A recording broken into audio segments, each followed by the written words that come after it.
Greetings, friend.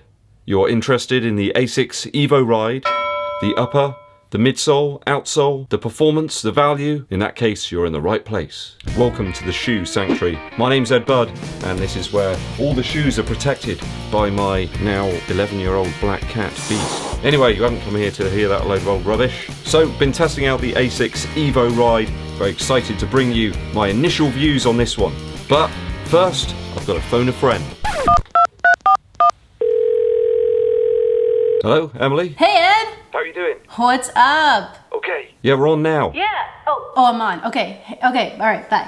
What's up, guys? This is Emily Heller from the Run Like Heller YouTube channel, and I'm so excited to be here on EDDBUD's channel to talk to you guys all about the Asics EvoRide. As you can see, we have a special guest today. My friend and your friend, Miss Emily Heller from the YouTube channel Run Like Heller. We've collaborated today to bring you our honest views on this shoe, so I hope you enjoy the show. So, pre-run views on this one? Certainly to me, feels like a slightly weight-relieved Asics Glide Ride. For a US size 9, it's about 1.2 ounces lighter than the Glide Ride. A similar feel in terms of the upper, does feel a little bit lighter. They've slightly minimised the tongue, it's not quite so bulbous. The tongue in the Glide Ride was a bit like Jabba the Hutt. There's a different implementation of that high abrasion rubber. Let's get out there and give them a whirl. How can a man be so excited about a shoe? This is ridiculous. So I took this one out on a 6-mile run. Sandwiched in the middle of that was about 3 miles, about 20 seconds off my target half marathon pace. So first up, let's talk about the upper of the EvoRide. So certainly feels like a stripped back version of the upper that's on the Asics Glide Ride, one of the other shoes in the energy saving series. It's kind of a bit refined, they've kind of simplified things, stripped things back a little bit. Still feels nice and plush on foot though, that's for sure. That Asics motif on the side here helps to provide a little bit of structure to the upper. I found them to be very soft, very breathable. The mesh is really nice on foot. It does feel a very plush shoe. Kind of perfect really for a late afternoon at the end of February. Around about 8 degrees centigrade out there. Birds singing, warm sunshine, reminiscing about summer days long gone. Sorry, getting all sentimental there. You got your staple additional extra eyelets up at the top here if you want to put a runner's knot into the equation. Didn't need them this time out though, it was just a tie up and go kind of situation. Interestingly, they've got these grommets on the 2nd and 5th lace holes. Maybe to provide a little bit of extra longevity perhaps, with the laces kind of grinding away on top of the upper. Tongue's padded, not quite so bulbous as before. You've got a lace loop here on the tongue around about the 4th and 5th eyelets. I didn't find the tongue moving around too much on my initial run. The upper sits nicely around the ankle here in the sort of heel area, and I found it to be more of a racing fit really. The Glide Ride kind of felt a little bit more present. This didn't feel as present on foot. So kind of all the good things that an Asics upper often gives you, but without all the weightiness, or at least quite so much weightiness. I wouldn't say it's perhaps like a racing upper really, when you compare it to something like the Zoom Fly for example. This does feel noticeably lighter in hand compared to the EvoRide.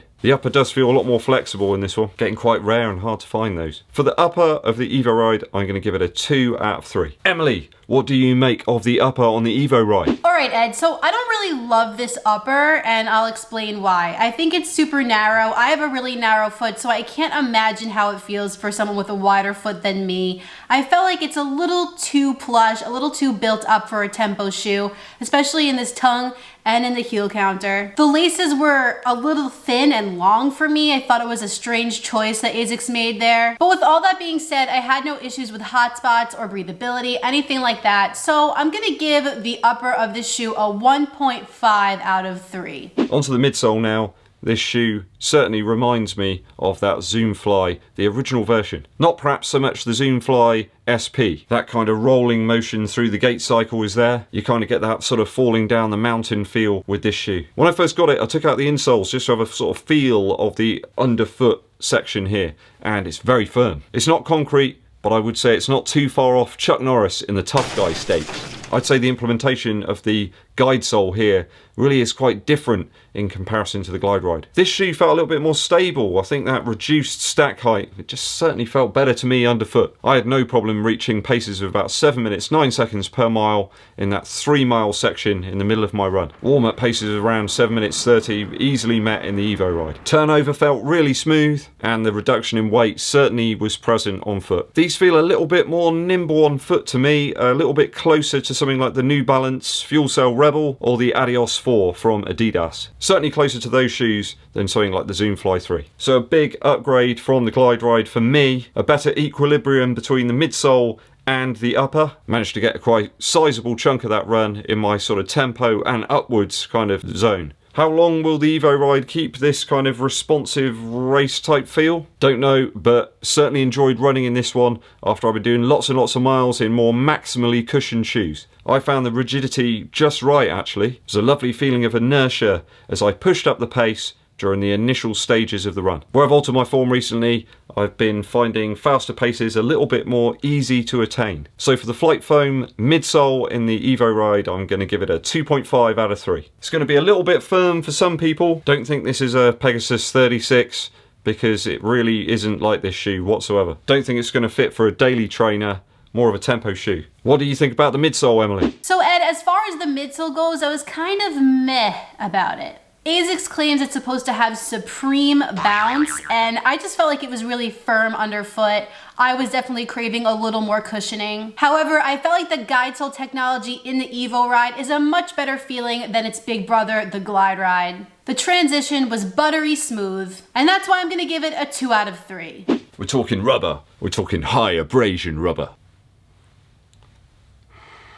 Oh yeah, smells of tyres. I always love walking past the garage, you know, because it just reminds me of running shoes. So moving on from the Glide Ride, clearly Asics were keen to try and remove some weight from this shoe to make it a competitor for things like the Zoom Fly perhaps, or the Fuel Cell Rebel. Traction and grip on my initial run were really promising. Felt good on pavements and paths, not so great on soil or grass, but that's to be expected. This is aimed at being a road shoe. One issue I did find was that some of the exposed parts of the midsole here did quickly fill up with dirt and grime. They placed the rubber on some really interesting areas of the outsole here on the EvoRide. Certainly on the outer part of the heel here, that's going to minimise abrasion and stuff to the midsole from drag and stuff like that. But I'm kind of more interested in this bit here. There's a considerable amount of rubber in the midfoot and the forefoot area. It's a mixture of this sort of patterned rubber with quite large areas cut out of it here, I imagine to relieve some weight. Surface contact was really true, and I felt engaged with the ground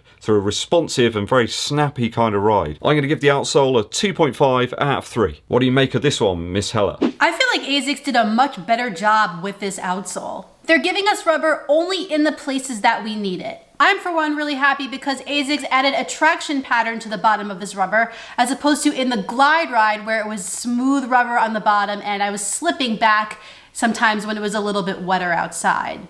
And for that, I'm giving the outsole a 2.5 out of 3. On to value now.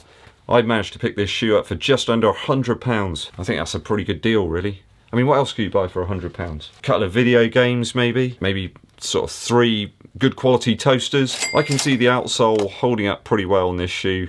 That high abrasion rubber on the Glide Ride at close to 100 miles showed almost no wear whatsoever, and I can see this being a similar kettle of fish. No idea what that means. I almost felt it had a similar feel to the Hoka Carbon X actually in terms of the firmness. Now certainly this is a much lower price shoe, probably about £50 difference between those two. I don't think this is quite as firm out the box as the Carbon X was. I think it will mellow even further as I slam some more miles into it. I don't think you can go far wrong really. £100 for a good tempo shoe, decent weight, probably expect some good durability from this one. Certainly think this one's a faster, firmer shoe than the Rincon, around a similar price. I think it's got a far more accommodating midfoot and forefoot. The Rincon is quite tight up in the toe box area and around that kind of midfoot. I'm going to give the EvoRide a 2.5 out of 3 for value. Miss Heller, what do you think about the value of the EvoRide? Ed, the EvoRide is $120 US, which is pretty reasonable when you think about it.